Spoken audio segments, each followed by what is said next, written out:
नमस्कार मंडळी, स्वागत आहे माझ्या यूट्यूब चॅनलमध्ये। आज आपण बनवणार आहोत मटन खिमा। त्यासाठी आपल्याला लागणारं साहित्य आहे कांदा, टोमॅटो, तमालपत्र, लसूण, चक्री फूल, लवंग, दालचिनी। हे सर्व आपण भाजून घ्यायचं आहे आणि भाजल्यानंतर ह्याचं मिक्सरमध्ये आपण पेस्ट करून घेणार आहोत। ती पेस्ट अशी होते तयार, एकदम बारीक पेस्ट करून घ्यायची।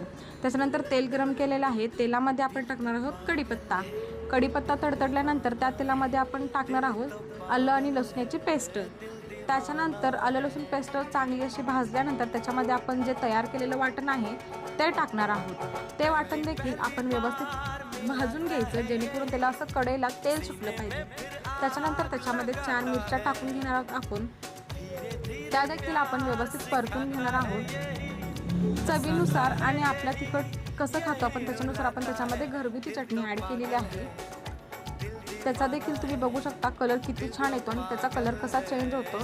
मसाला खूप छान भाजलेला आहे। त्याच्यामध्ये आपण परत ॲड करणार आहोत चवीनुसार मीठ आणि थोडीशी हळद, जेणेकरून आपल्याला जो मसाला आहे त्याच्याला अजून थोडी जरा कलर येईल। आणि आपण त्याच्यामध्ये ॲड करणार आहोत जो आपण शिजवून घेतलेला खिमा आहे तो।